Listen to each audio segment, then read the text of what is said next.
Walking Dead fans, rejoice. The time has finally come. The Walking Dead, The Ones Who Live, the Rick Grimes long-awaited spin-off is finally here. The first episode just aired a little bit early on AMC Plus, and I just watched it, and I'm gonna review it for you guys, give you guys my first impressions, my first overall reaction. This video is going to have some spoilers in it. It's not gonna be a play-by-play. I'm not gonna talk about every single thing that happens, but if you don't want anything spoiled for you, go watch the episode right now and then come back and watch this. Also, before I get into the review, subscribe. I talk about the Walking Dead universe all the time on this page. Whenever there's a new episode to talk about, I talk about it. But I also talk about other TV shows, I talk about movies, and I talk about video games. But anyway, for us Walking Dead fans, The Walking Dead, The Ones Who Live is probably by far the most hyped, the most anticipated piece of Walking Dead media that there's ever been. We got The Walking Dead Dead City, which was good, and then we got The Walking Dead Daryl Dixon, which was surprisingly amazing and really holds up upon rewatch. But for a lot of people, myself included, The Walking Dead The Ones Who Live, I still hate that title by the way, but The Walking Dead The Ones Who Live was going to sort of solidify whether or not The Walking Dead really had any true gas left in the tank, or if it should just end sooner than later. And luckily, in my opinion, not only does The Ones Who Live up to the hype in my mind, it exceeded it in a lot of ways. It was a lot better than I genuinely thought it was going to be, and my expectations were really high after seeing how good Daryl was. So I'm going to talk about all the praises that I have for it first. The first being production value. Like Dead City, but more specifically like The Walking Dead Daryl Dixon, the production is through the roof. I'm so glad that AMC are investing a lot of money into these new Walking Dead franchises. Of course, it helps that it's only 6 episodes. The fact that it's only 6 episodes is going to help in a lot of ways, in my opinion. It's going to help with the pacing, it's going to help with the tone, it's going to help not making it feel stale, but most importantly, it's going to help give it a huge budget, which is what it needs. The direction in this episode was also fantastic. Definitely, without question, one of the best directed episodes of the Walking Dead universe ever. And a lot of that is due to the fact that this first episode and next episode is directed by the directing team of Bert and Birdie.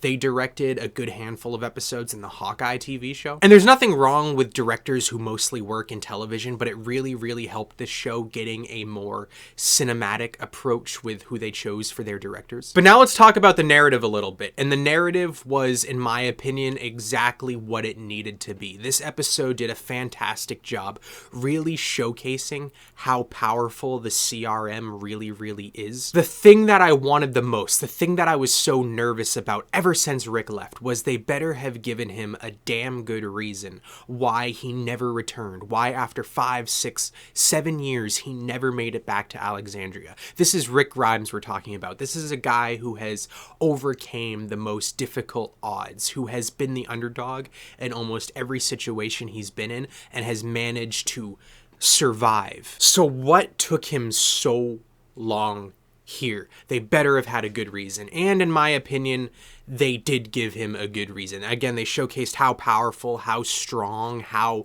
chained Rick Grimes was to this lifestyle, literally. There's a couple sequences where he's out clearing walkers and they literally have him on a leash because he keeps trying to escape. I am going to talk about a small nitpick I have with the episode right now, though, and that's that I wish that they showed one of Rick's first attempts at escaping back when he first arrived at the CRM. I wish we got to see his initial reaction to being brought there.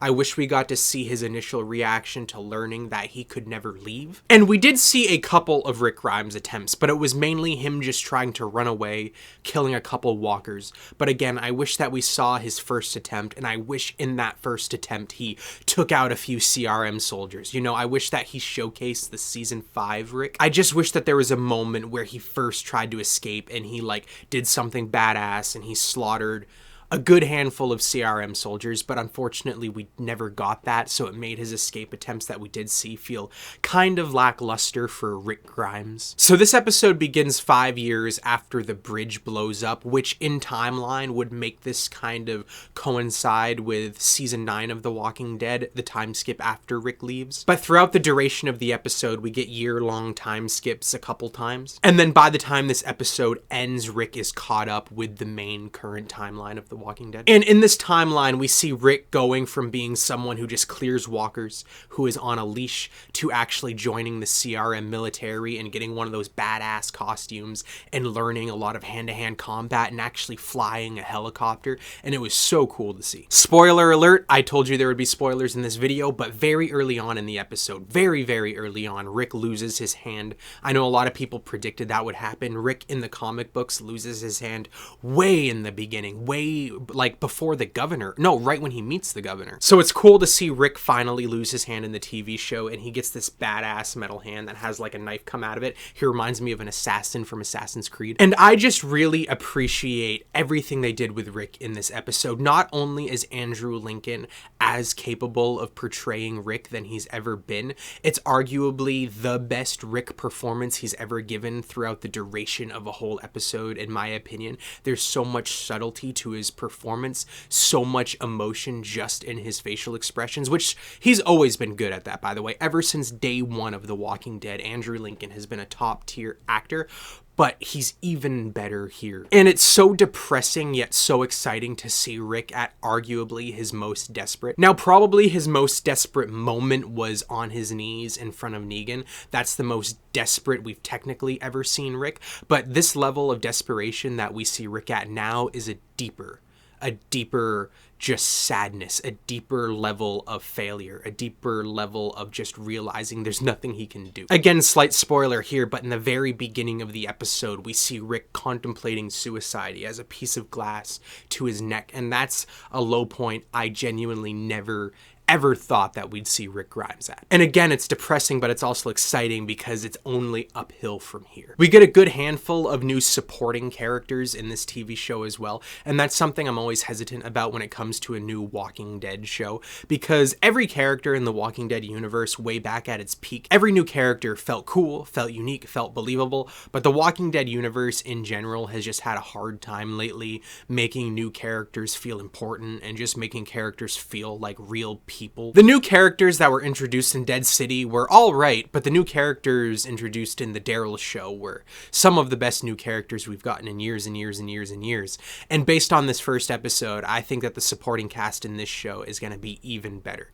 There's, again, a good handful of new characters, and they all feel believable. They all feel like real people. Their dialogue is really, really good, and they all have their own motivations that feel real. And this episode ends with a sequence that I genuinely never thought we'd get in the Walking Dead universe at all, in terms of just how epic it was and how cinematic it was. It's Rick Grimes flying a helicopter, and the character next to him, who I'm forgetting his name, and I really, really liked him, but spoiler alert here, but he gets like this giant arrow spear thing shot through him in midair, and then it blows him up and the helicopter goes into his tailspin, and we get this like epic close-up of Rick coming to the reality that his helicopter's crashing, this person he's grown close with is dead, and then the helicopter crashes into the ground, and Rick and the other CRM soldiers that he's with, they draw their guns, but those soldiers get killed quickly, and then suddenly Rick has a samurai sword to his neck, and it's Michonne.